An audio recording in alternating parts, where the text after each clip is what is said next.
Apa kabar semuanya? Luar biasa.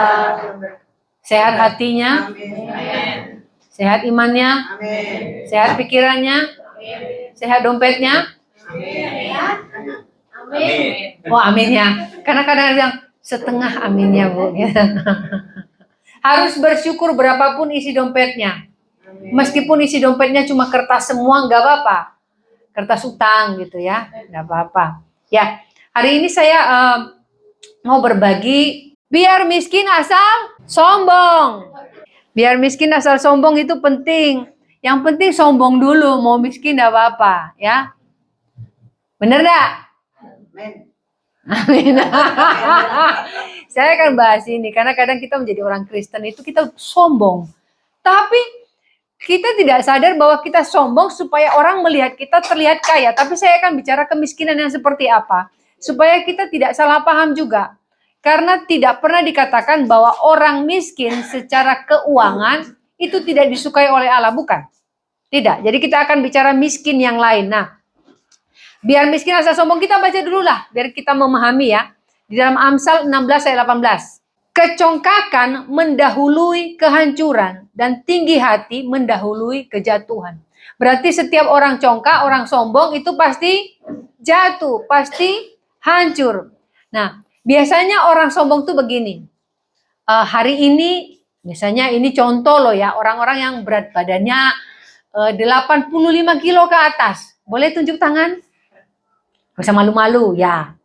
85 kilo tuh kasih karunia Tuhan loh, Anda bisa sampai sesana ya.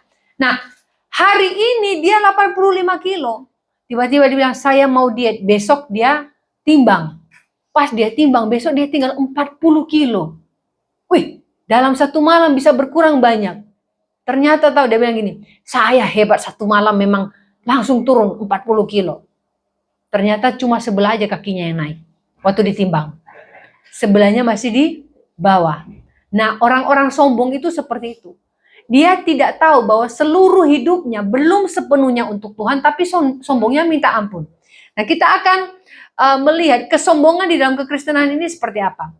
Pertama, ada yang namanya miskin karakter. Miskin karakter ini seperti apa? Miskin karakter ini adalah semua sifat negatif dia punya. Ayo. Jadi karakter, ketika kita menjadi orang Kristen, karakter kita harus seperti Yesus. Kita meneladani Yesus. Tetapi orang yang miskin karakter, segala sifat negatif ada di dalamnya. Yang pertama, apa aja sifat negatif? Boleh disebutkan? Gosip, suka bohong. Saya diajarin kemarin bahasa Jawa apa? Gedabus itu ya, benar ya?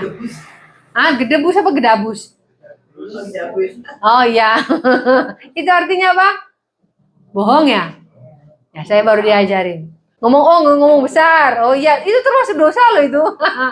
Ngomongnya minta ampun ya. Apalagi sifat negatif? Tinggi hati ya benar. Tinggi hati. Nah, ada yang namanya manipulatif. Tahu manipulatif? Dia akan berusaha menguasai orang melalui kata-katanya, membuat orang seperti kamu salah, aku benar, membuat apapun yang dia ucapkan orang lain bilang iya. Kalau tidak dia usahakan orang itu bilang iya. Jadi berusaha memanipulasi dengan banyak cara. Jadi ada banyak hal negatif. Mungkin kita tidak bisa sebutkan di sini. Tapi coba ingat masing-masing apa hal negatif yang ada dalam diri kita. Bukan berarti kita sempurna. Tetapi ketika ada Roh Kudus kita sadar akan itu. Nah, orang yang tidak sadar akan sifat negatif ini baru yang namanya miskin karakter. Nah, miskin karakter kita lihat di dalam Amsal. Agak panjang ini Amsal 6. Ayat 16 sampai 19. 6 perkara ini dibenci Tuhan. Bahkan 7 perkara yang menjadi kekejian bagi hatinya. Mata sombong. Suka melihat orang dengan rendah. Merasa dia lebih hebat. Kalau di luar negeri, di Amerika, ada namanya delup. Delup tuh gini.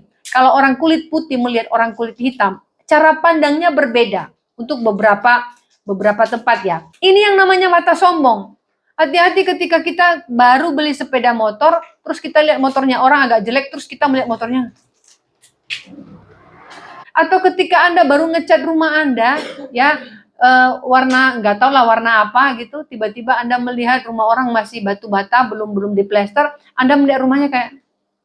Nah itu mata sombong ya. Tanpa kita sadari, kita melihat rendah orang lain. Kemudian dikatakan lidah dusta. Nah, ini suka bohong nih. Tangan yang menumpahkan darah orang yang tidak bersalah. Sudah jelas ini ya. Hati yang membuat rencana-rencana yang jahat. Dalam hati membuat rencana yang jahat. Tidak usah di luar sana. Ketika Anda aja dalam gereja, Anda sudah berkata-kata buruk dalam hati tentang gereja. Anda sudah berbuat jahat di hadapan Tuhan. Misalnya, dalam hati lo ya, gereja apa ini pendetanya begini. Meskipun itu dalam hati, Anda sudah berbuat jahat di hadapan Allah. Kemudian, kaki yang segera lari menuju kejahatan. Seorang saksi dusta yang menyembur-nyemburkan kebohongan dan yang menimbulkan pertengkaran saudara. Di sini ada yang suka bertengkar? Tidak ada. Ya, kalau bertengkar, ayo saya lihat siapa yang menang. Jambak-jambakan silakan ya. Karena gini, banyak manusia merasa ketika mereka berbuat itu mereka sedang melakukan yang benar. Jadi ini yang tadi namanya miskin karakter. Orang-orang yang berusaha, bukan berusaha sih, melakukan kejahatan tapi merasa itu tidak jahat. Merasa sedang membela dirinya, merasa sedang membela keadilan. Nah, di dalam Alkitab, jemaat yang seperti ini adalah jemaat Korintus. Kalau dilihat latar belakang jemaat Korintus, Anda tahu tidak kenapa teguran-teguran Paulus keras itu ada di jemaat Korintus? Karena jemaat Korintus ini mereka itu penyembah berhala. Di sana banyak yang namanya prostitusi. Banyak penyimpangan-penyimpangan seksual. Kejahatan itu mereka lakukan terang-terangan, jadi nggak ada malunya. Kalau baca sejarah gini, orang Korintus itu, jadi mereka akan menjajakan dirinya, baik laki-laki maupun perempuan di jalan seperti itu. Dan itu sudah biasa. Makanya kan di dalam Korintus, coba baca teguran-teguran Paulus kepada jemaat di Korintus. Mereka miskin dengan karakter. Bagi mereka kejahatan itu biasa. Jangan sampai itu ada dalam hidup kita, miskin karakter. Mungkin kita tidak melakukan penyimpangan seksual. Mungkin kita tidak menyembah berhala. Tapi coba, siapa yang menyembah dirinya sendiri? Mengandalkan kekuatannya sendiri. Sudah berdoa, tetapi tidak menantikan jawaban Tuhan, masih mengandalkan kekuatannya. Itu sudah berdosa di hadapan Tuhan. Dan minim karakter, miskin karakter ini orang yang tidak punya etika. Orang yang tidak punya etika, contohnya begini. Kalau mau pindah gereja, pindah aja dia nggak pamit sama pendetanya. Kenapa? Nggak pindah, saya nggak suka gereja itu. Ingat, orang yang beretika, kalaupun Anda tidak suka dengan gereja itu, pamit. Maaf Pak, maaf Bu Gembala, saya mau pindah gereja, saya nggak cocok di gereja ini. Nggak apa-apa, mending ngomong. Itu beretika daripada kayak maling. Jadi kalau Anda tidak senang di gereja itu, pamit. Itu punya etika. Jadi pendetanya nggak nyari-nyari Anda lagi. Oh ya udah, dia udah pindah. Karena nanti ketika pendetanya merasa kok nggak datang-datang, didatangi, datang lagi pendeta itu. Ada sebuah cerita loh ya. Jadi dia tidak ibadah hampir 3 bulan. Pendetanya datang kunjungi dia. Dia selalu dibilang nggak di rumah. Dia kunci dirinya setiap kali pendeta datang. Alasannya nggak seneng aku pendeta itu datang. Nah akhirnya ditanya loh, kenapa? Ya aku kan udah pindah gereja. Lah pendetanya kan tidak tahu kalau itu sudah pindah gereja. Dia merasa jemaatnya sakit atau ada apa-apa dia kunjungi. Nah ini juga bicara etika. Termasuk sopan santun ketika berbicara. Etika, orang yang minim karakter nggak punya sopan santun ketika berbicara. Misalnya ketika Anda mengkritik, lihat dulu, dengar dulu informasinya apa, baru kritik. Ini belum tahu informasi, kritik terus. Ini yang namanya minim karakter ya. Jadi miskin karakter yang tidak berkenan di hadapan Allah adalah orang-orang yang merugikan orang lain dari perbuatan negatifnya. Tokoh di dalam Alkitab yang punya karakter seperti ini siapa? Suami istri. Raja Ahab dan istrinya siapa namanya? Siapa nama istrinya? Markona. Coba buka Alkitab. Ahab nama istrinya Markona. Sebelumnya namanya Ahab itu Bambang Gentolet, ganti jadi Ahab. Gitu? Ada nama Markona, coba nanti cari ya. Jadi Raja Ahab dengan istrinya Isabel ini punya karakter-karakter seperti itu. Isabel apa orangnya? Jadi jangan sampai kita punya karakter seperti ini. Masih banyak contoh lainnya di dalam Alkitab. Jadi ketika bicara miskin karakter adalah orang-orang yang sudah diciptakan Tuhan sebelumnya serupa dan segambar dengan Allah. Artinya kita punya karakter Kristus harusnya. Kita punya karakter Allah. Tetapi itu berubah karena kita hidup sesuai dengan dunia ini. Jadi gini, kalau zaman dulu itu kalau anak sakit, itu orang tua kan langsung ambil apa namanya, ambil kalau demam ambil kompres ya, kompres. Apalagi saya pernah itu dulu bawang merah dibakar itu kenapa ya? Buat apa ya itu? Nurunin panas ya, ya. Jadi saya, loh kok dibakar? Jadi bawang merah dibakar terus dikasih minyak terus dioles di perutnya terus dikasih di kepalanya sampai anak itu ternyata ini anaknya mau dipanggang tak? Gitu. Jadi dikasih apa namanya dikasih bawang-bawang gitu. Terus dikompres terus biasanya ada juga yang kasih apa kunyit ya suruh minum tapi nggak usah campur air. Macam-macam. Jadi orang tua zaman dulu akan mengambil apapun untuk segera memberikan pertolongan untuk anaknya. Kalau sekarang berbeda. Sekarang apa? Malah update status. Kemarin itu ada orang update status, saya bilang, ini anaknya sudah diobati apa belum? Kok udah foto dulu? Lekas sembuh ya, Le. Di foto anaknya lagi begini. Jadi ibu-ibu zaman sekarang, orang-orang zaman sekarang di foto dulu anaknya sakit. Cepat sembuh. Jadi bawang merahnya sudah nggak ada lagi. Kunyitnya sudah nggak ada lagi. Nanti sembuhnya. Yang penting update status dulu supaya orang lihat. Setelah orang lihat, anaknya kenapa? Woi, paling seneng itu kalau udah di komen. Ada perubahan. Jadi ini bukan perubahan yang bagus. Hidup kita juga seperti itu. Ketika kita diciptakan segambar dan serupa dengan Allah. Dulu kita punya karakter Allah. Kita tahu yang namanya bagaimana hidup benar. Tetapi karena kita sudah masuk di dalam cara hidup dunia, cara kita berbeda melihat segala sesuatu. Jadi ada perubahan yang terjadi. Yang pertama tadi adalah miskin karakter. Tuhan tidak mengatakan kalau orang miskin, nggak punya duit itu tidak berkenan di hadapan Allah. Tidak, bukan itu. Itu beda. Tetapi yang tidak berkenan di hadapan Allah adalah yang miskin karakter. Orang Kristen yang takut akan Tuhan punya karakter yang luar biasa. Kemudian yang kedua adalah miskin pola pikir. Orang-orang yang cenderung melihat apa yang dia tidak punya. Misalnya, udah punya rumah ya, kamarnya cuma 2 misalnya. Sudah punya sepeda motor, punya, tapi ya masih tahun, saya pernah lihat ada motor zaman dulu tuh tahun berapa ya? Tulisannya masih Astrea itu. Tahun berapa tuh? Hah? Ya yes, gitu. Jadi saya bilang, masih ada aja motor tuh, tapi bunyinya guruduk. Tulisannya masih Astrea gitu. Tetapi orang-orang yang bisa bersyukur, mau apapun motornya, dia bersyukur kepada Tuhan. Tapi orang-orang yang pola pikirnya miskin, dia selalu melihat, motornya lebih bagus. Aduh Tuhan ini gak adil. Padahal yang punya motor bagus itu ya tidak ke gereja. Saya ke gereja punya motor aja susah jalannya. Masih bunyi kutak-kutak. Terus kadang mogok di jalan.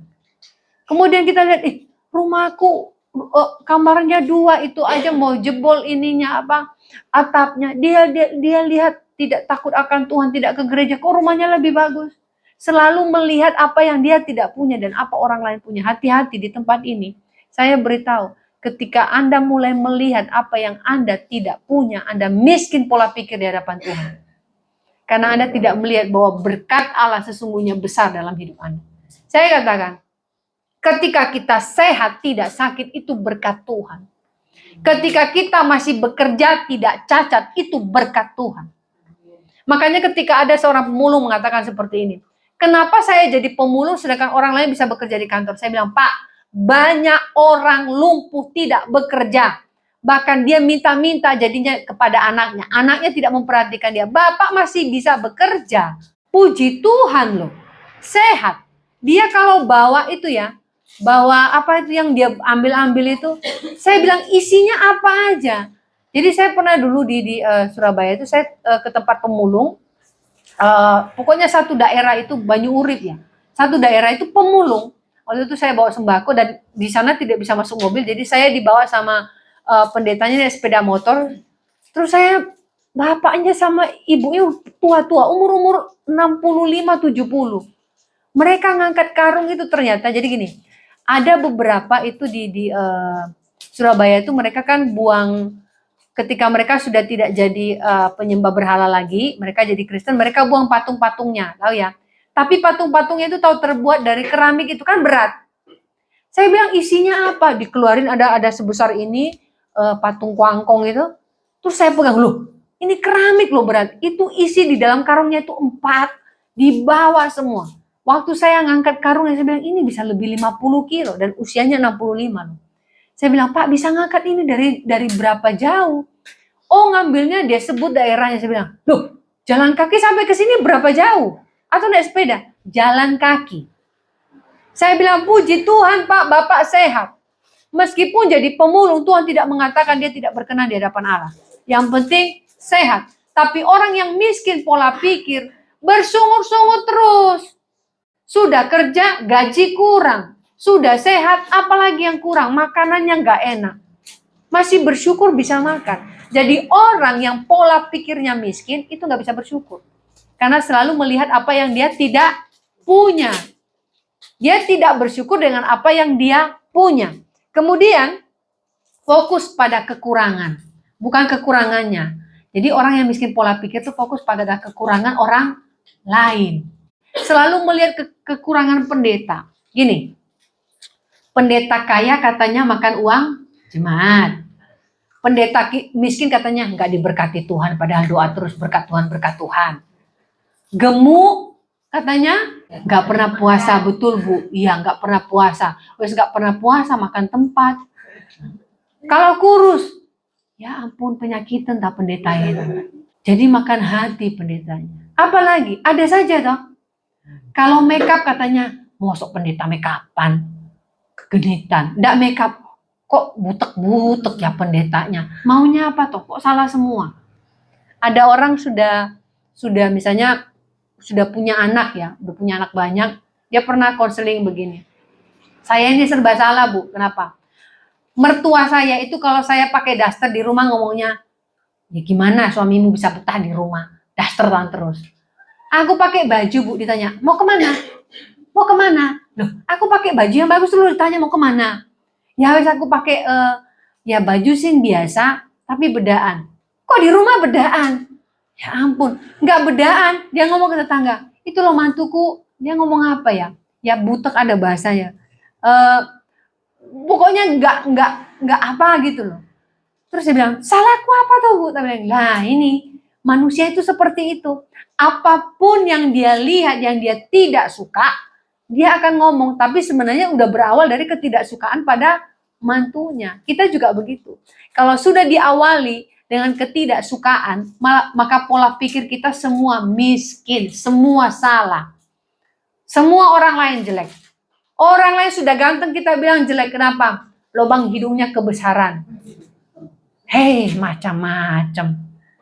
Ada yang tidak menikah sampai umur 40. Kenapa nggak menikah? Masa Tuhan enggak? Yang deketin kamu lo banyak. Tahu nggak? Yang itu kependean, ini ketinggian, itu kekurusan, itu kerjaannya kurang bagus, tidak punya mobil, itu nggak punya motor. Hei, banyak sekali persyaratan hidupmu. Nah ini manusia ya. Jadi orang yang miskin pola pikir, itu selalu melihat kekurangan. Kemudian orang yang khawatir. Pola pikirnya sempit, sehingga dia khawatir dengan hidupnya. Besok kalau aku mati gimana? Anak-anakku siapa yang urus? Besok kalau aku dipecat bagaimana? Besok kalau ini bagaimana? Ingat, orang yang punya pengharapan di dalam Kristus tidak pernah khawatir. Amin. Amin. Hari ini apapun yang kita lakukan, kita kerjakan, doakan di dalam nama Yesus. Saya percaya diberkati. Allah kita Jehovah Jireh, Dia memelihara kita. Mungkin kita tidak punya uang banyak seperti orang lain, tetapi setiap hari Tuhan sediakan apa yang kita butuhkan. Amin. Amin. Gak bakal meminta-minta. Firman Tuhan katakan, orang yang takut akan Tuhan akan dipelihara oleh Tuhan. Karena ketika berkat Tuhan itu ada, tidak dilihat dari banyaknya uang Anda. Tetapi berkat Tuhan dilihat dari banyaknya kasih karunia Allah dalam penyertaan hidup kita setiap hari. Di situ kita bisa melihat bahwa sebenarnya kita orang yang sangat diberkati Tuhan. Kita baca Yakobus 3 ayat 14. Yakobus 3 ayat 14. Jika kamu menaruh perasaan iri hati dan kamu mementingkan diri sendiri, janganlah kamu memegahkan diri dan janganlah berdusta melawan kebenaran. Menaruh perasaan iri hati, yaitu tadi selalu melihat apa yang dia tidak punya, kemudian membandingkan dengan orang lain, selalu melihat kekurangan orang lain seakan-akan dia lebih dari orang lain. Ini tipe-tipe orang sombong. Makanya saya bilang tadi biar miskin asal Sombong. Kadang itu ya, beli tas. Mereknya kayak merek-merek mahal itu. Padahal cuma nama-nama gitu. Oh, dipakai pamer-pamer gitu. Sudahlah, pakai kresek aja. Mau pergi ke pasar pakai kresek, nggak usah pakai gimana. Saya paling tidak suka pesta. Jadi kalau suami saya ada pesta kawin itu, dia ngajak saya bilang ajak anak saya saja. Saya nggak suka pesta, karena kenapa? Kalau pesta itu harus pakai baju pesta, tas, apa. Saya pernah temenin suami saya cuma bawa handphone saya aja, saya biasa aja, terus kemudian bosen saya di pesta itu.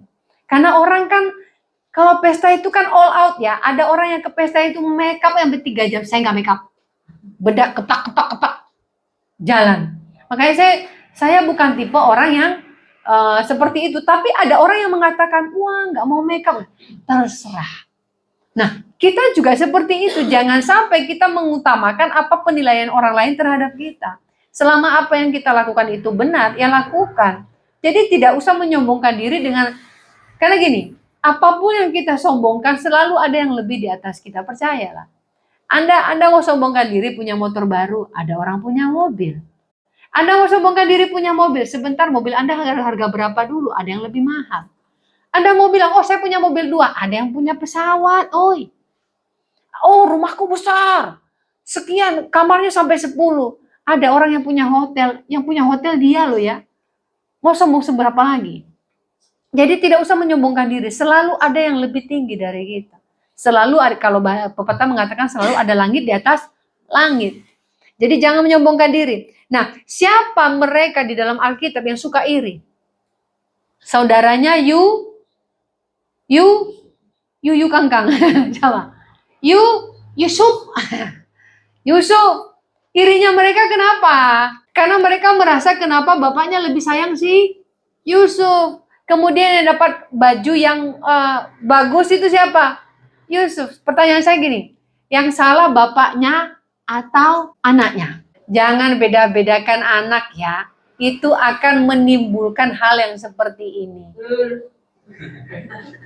Siapa yang bilang tul? Angkat tangan. Berarti dia mengalaminya dulu. Waktu dia, berapa bersaudara ibu? 3. Ibu anak ke? Nomor 2. Oh anak tengah biasa bu. Anak tengah itu anak yang gak laku bu. Anak pertama, wih itu karena yang pertama. Anak yang kedua, anak ketiga disayang gitu. Apalagi seperti saya anak ke-7 tidak diperhatikan. Dileler-lelernya terserah mau kemana. Makanya dulu saya pernah dicari kakak saya. Dia cari-cari ternyata saya di atas pohon. Saya suka sembunyi di atas pohon dulu ya. Karena tidak diperhatikan sudah jadi hilang-hilang aja begitu. Nah, saudara-saudaranya Yusuf itu iri dengan Yusuf. Mereka melihat apa yang Yusuf miliki. Apa yang Yusuf miliki? Perhatian dari bapaknya. Baju dari bapaknya. Tapi kalau tadi mereka, kita lihat juga di sisi lain. Kenapa bapaknya tidak senang dengan mereka? Lihat kelakuan kakak-kakaknya. Ruben itu, dia tidur dengan gundik bapaknya. Dia suka wanita. Kelakuan mereka itu tidak benar. Itu yang membuat bapaknya seperti itu. Tapi semua harus gini. Semua juga dilihat dari bagaimana bapaknya mendidik dulu. Kemudian tapi hari ini kita fokus dulu ya pada bagaimana mereka iri dengan Yusuf. Nah, ini yang membuat rasa sakit hati itu semakin ada. Jadi pola pikir yang miskin semakin ada. Kemudian yang fokus pada kekurangan itu orang Israel ketika berada di Mesir. Mereka lihat kekurangan siapa? Mereka melihat kekurangan Allah. Ini namanya kurang ajar. Dibawa keluar masih ngomel. Ngomelnya apa? Mending waktu itu di Mesir kami makan daging. Sudah dikasih mana dan burung apa? Burung puyuh. Gak enak kok ini terus. Di sini kalau makan burung apa ya? Burung dara ya. Itu mahal loh. Itu masih komplain. Dikasih air, masih komplain. Karena selalu melihat kekurangan Allah. Di gereja juga begitu. Pendetanya sudah memberikan segalanya, masih saja kurang.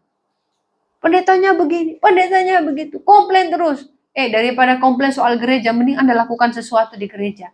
Daripada datang duduk pulang komplain, datang duduk pulang komplain.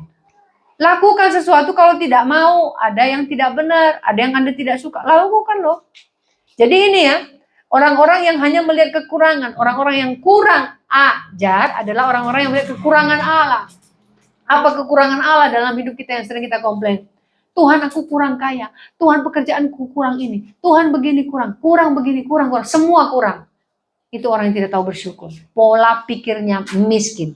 Nah, orang yang tidak tahu bersyukur adalah orang yang selalu melihat apa yang orang miliki. Adam kan punya istri namanya Hawa. Itu asli namanya ya, belum ganti ya. Tukiem dulu itu. Ya. Kemudian kalau di cerita-cerita Romeo sama Juliet. Di sini ada namanya Juliet? Enggak. Kalau di cerita Hindu apa Rama dan Sinta. Kalau di Jawa ada nggak sih? Nggak ada. Jadi ada pemuda bilang gini, Bu, kan Adam diberikan Hawa sama Tuhan. Romeo diberikan Juliet. Rama diberikan Sinta loh, Bu. Aku karo sopo, Bu? Tak bilang, sama siapa lo kamu? Itu ada pohon pisang di sana. Ada banyak di situ yang bisa jadi teman. Karena selalu melihat apa yang orang punya. Kalau hari ini orang punya pasangan hidup, Anda belum sabar. Yang ketiga, yang pertama tadi apa? Miskin karakter. Yang kedua miskin pola pikir. Yang ketiga adalah ini yang paling parah, miskin iman. Orang yang miskin iman. Saya pernah mengalami yang namanya miskin iman. Di tempat lain saya sudah menyaksikan ini. Jadi saya keguguran itu, saya sampai lupa loh berapa kali. 6 apa 7 kali. Pokoknya sekali bayi tabung, terus sekali itu apa, pokoknya 6 apa 7 lah. Pokoknya keguguran saya itu banyak. Saya sempat miskin iman. Jadi anak saya ini adalah anak saya yang keempat, kehamilan keempat. Jadi kehamilan ketiga, yang pertama itu keguguran. Kehamilan keempat, anak saya ini, kemudian saya hamil lagi, keguguran lagi. Tetapi waktu kehamilan ketiga, saya dan suami saya sempat berpikir bahwa ya sudahlah, kalau Tuhan tidak kasih anak nggak apa-apa. Saya miskin imannya seperti ini. Saya mengatakan waktu itu bahwa Tuhan, kalau nggak mau kasih nggak usah Tuhan, tidak apa-apa daripada keguguran. Lebih baik saya tidak hamil dan saya tidak merasa kehilangan. Karena gini, ketika keguguran saya mengalami gangguan emosional. Jadi secara psikis saya itu terganggu.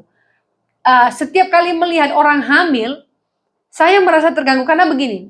Ketika saya keguguran dulu, anak saya sekolah, gurunya itu semua orang tidak percaya. Mereka selalu datang kepada saya, Bu, boleh doakan saya, Bu. Kenapa? Saya sudah 8 tahun menikah tapi belum punya anak. Saya doakan, sebulan kemudian dia hamil. Saya dalam hati bilang, Tuhan, saya doakan orang kok bisa hamil, saya kok tidak. Kemudian yang hamil ini cerita ke guru satunya. Guru satunya juga ngomong, Bu, katanya ibu ini hamil setelah ibu doakan, saya juga mau. Saya 5 tahun menikah, saya nggak punya. Saya doakan. Hamil lagi. Dan selalu sebulan kemudian hamil. Akhirnya ada 4 guru anak saya itu hamil setelah yang satu 8 tahun. Saya masih ingat nama mereka. Satu 5 tahun, satu 2 tahun. Yang satunya malah dikatakan ada kisah dalam rahimnya atau gimana itu.